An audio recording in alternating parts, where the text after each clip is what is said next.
Mano, eu vou começar por uma situação que que a gente vem debatendo há muito aqui, que não é nenhuma crítica pela contratação, porque quando essa contratação foi anunciada, nós da imprensa, de maneira geral, gostamos muito, que é o Cuejar, né? Por tudo, e outro dia eu até vi uma resposta tua, eu acho que foi para entrevista, não sei se foi para o Correio do Povo ou para o GZH, mas num dos colegas lá, tu disse o seguinte, que por vezes o torcedor, de maneira geral, ele tem o imaginário daquele melhor momento do jogador, né? E até tu citou, poxa, não é mais o Cuejar de 2019, daquele Flamengo. Mas isso a gente até imaginava. Mas o que acontece com o Cuejar para que o Cuejar, depois, passado aí praticamente 5 meses da chegada dele, ele não consiga ainda ter a condição de uma sequência de jogo? E até aproveito para emendar o teu pensamento daqui para frente com ele. Ele já tem essa condição agora, depois dessa parada?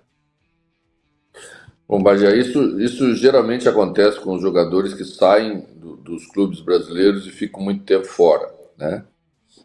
Obviamente que a gente fica com aquela imagem do passado, quando o jogador saiu do Brasil e foi.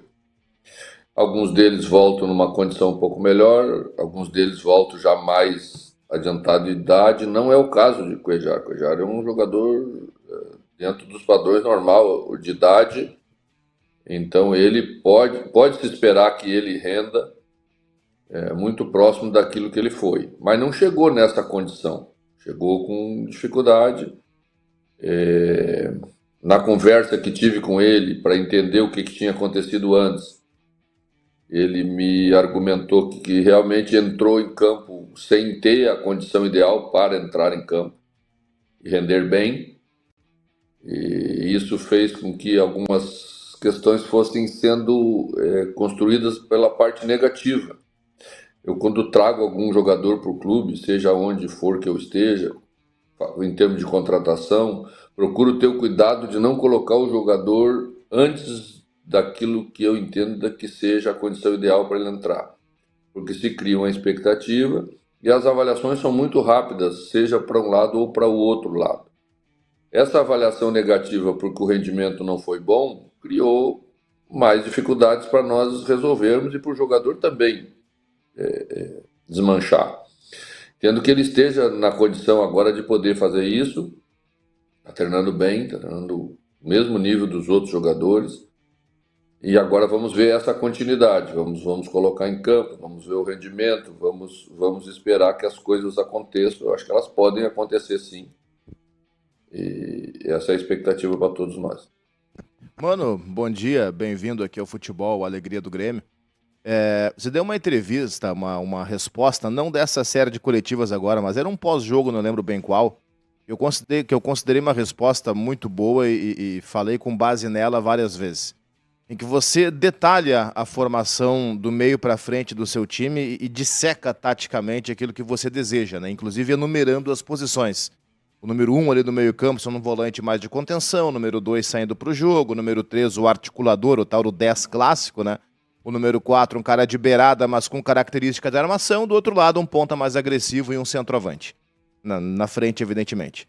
Dentro desse desenho, mano, eu tenho 3 dúvidas, tá? Sobre, evidentemente, 3 jogadores. Onde você pretende encaixar o Alex Santana, que chegou agora, nesse desenho.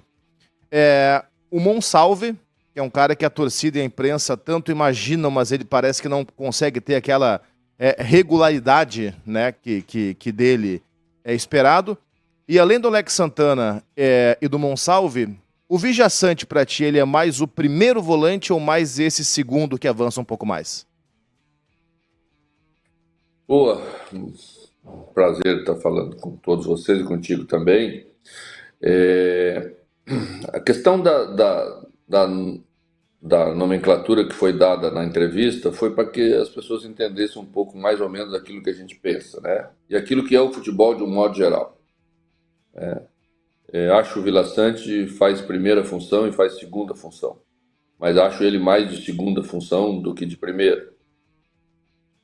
É um jogador que até bem pouco tempo infiltrava na área, chegava lá para fazer o acabamento das jogadas. Então esse jogador vale ouro, né? Porque ele tanto faz a parte defensiva de retomada de bola, como faz a chegada na frente, que é muito necessária para um time chegar e ser forte ofensivamente. Então, sempre que se tem esse jogador, a gente procura utilizar ele tirando o melhor que ele tem para dar para a equipe. Acho que Alex Santana pode fazer a segunda e a terceira, joga um pouquinho mais à frente, já jogou um pouco mais à frente muitas vezes, né? Jogou no Atlético Paranaense, jogou no Ludogorets de camisa 10, quando eu vi jogar lá. Então, jogou de meia no Paraná Clube, um pouco mais atrás. Então, é um jogador que pode fazer essa terceira para dar um pouco mais de liberdade a um homem como Cristaldo, que é um jogador também de chegada de área, que a gente não pode sacrificar tanto em termos de recomposição, porque senão acabamos tirando a possibilidade dele entregar o melhor que ele tem para a equipe. Então, quando fomos buscar esses jogadores, é para tentar compor com jogadores que já temos um equilíbrio maior de equipe para que eles possam voltar a render aquilo que sempre renderam em outras oportunidades. A ideia do quarto homem de meio, às vezes não precisa ser exatamente pela beirada, você pode fazer um quarto homem de meio por dentro, e aí, voltando, mencionando esse jogador como o Cristaldo e aí temos que fazer uma composição de meio campo diferente para fazer a recomposição defensiva, quando o adversário tiver a bola, quem vai pegar a passagem do lateral. Por exemplo, jogamos com o Corinthians no último jogo e o Corinthians fazia 3 no meio e quem pegava a passagem do lateral era um desses 3 no meio. Não era o meio ofensivo, que era Garro, né? Então, da mesma maneira, só para ilustrar, podemos fazer a nossa composição de meio campo também, um pouquinho mais com losango do que um pouquinho mais de duas linhas ou desse quarto fazer por fora. Mas ganhamos um jogador nesse curto espaço de tempo que é Alisson, então queremos também tirar o melhor dele para a equipe, fazer evoluir, ele tem evoluído bem. Vamos montando a equipe, vamos ver como ela se comporta e as respostas que o campo vai mostrando para a gente afirmar as ideias que a gente tem para escolher a melhor formação.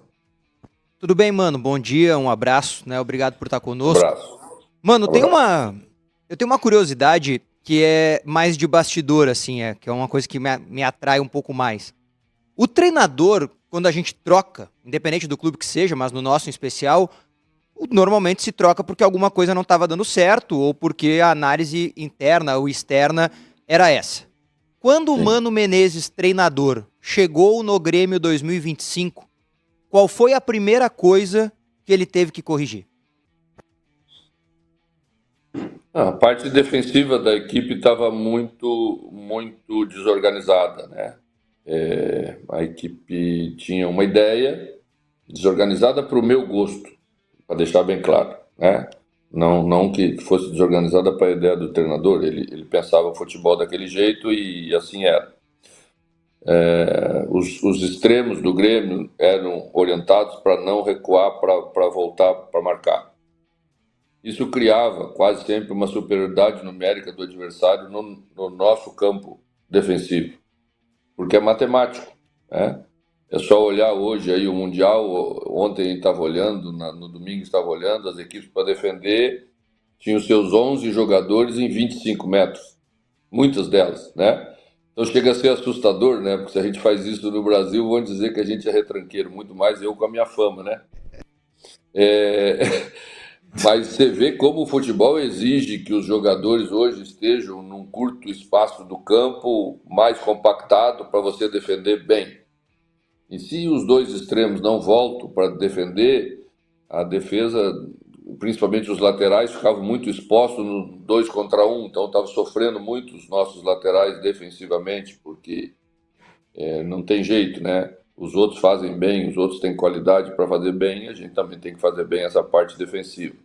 E o segundo ponto que a mim chegou a ser muito assustador, muito mais para a característica do clube que tanto conhecemos, foi não ter ganho um duelo no primeiro jogo contra o Godoy Cruz na Argentina. Nós perdemos todas as disputas em que nossos jogadores estiveram envolvidos. Aquilo era um indício muito claro de que, atleticamente, de um modo geral, a gente estava muito aquém do que é o futebol de hoje.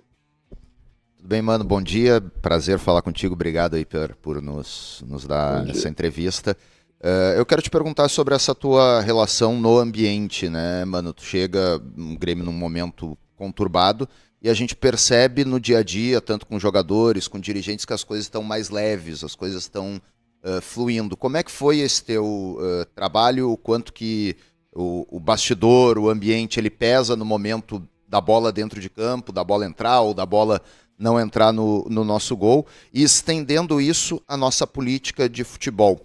O quanto que tu te mete ou decide isso? O Renato, ele disse uma frase quando ele saiu do Grêmio, que se o próximo treinador fizesse 50% do que ele faz, ele bateria a palma por essa gestão geral, digamos assim. O Grêmio, nas últimas janelas, contratou 10 jogadores, 11 jogadores, 12 jogadores por janela. A gestão contratou 46 jogadores. E na tua vez a gente contratou um.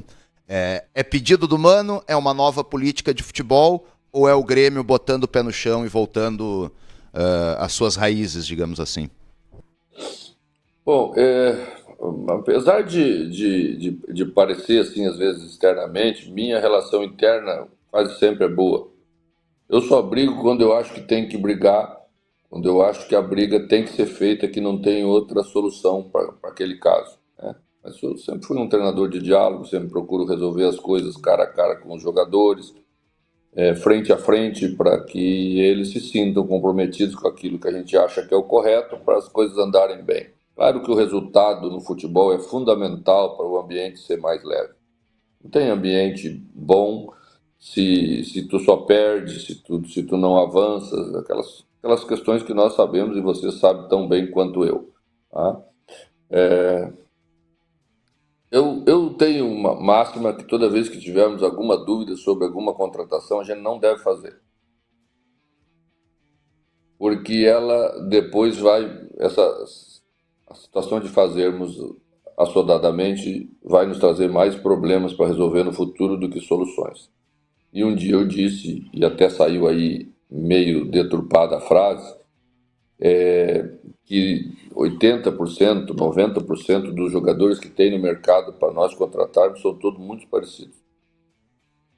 E é só olhar, né? É só fazer o levantamento dessas contratações aí que tu te referiste e que outros clubes também fazem. Eu falei aí na última entrevista para um outro veículo que no Brasil, eu não estava me referindo ao Grêmio, nossos times contratam muito. Por essa pressão externa de ter que resolver o assunto, de ter que trazer alguém, e a gente acaba trazendo mais da metade das nossas contratações jogadores que provavelmente temos muito parecidos no nosso elenco, ou temos na nossa base, que nós temos que aproveitar e ter um pouco mais de paciência e um pouco mais de coragem para colocar, né? E eu acredito muito nisso. Eu acho que não temos dinheiro para fazer contratações em quantidades. Se nós gastarmos demais o dinheiro contratando muitos jogadores, não temos condições depois de brigar por um jogador diferente que aparece no mercado. A gente tem que guardar esse dinheiro para ter esse poder de negociação na hora que surge aquele que realmente pode ser diferenciado e vai ajudar todos os outros médios nossos que temos a elevar o seu nível e aí sim termos um time com capacidade para lutar por conquistas, que eu acho que sempre deve ser o objetivo do Grêmio.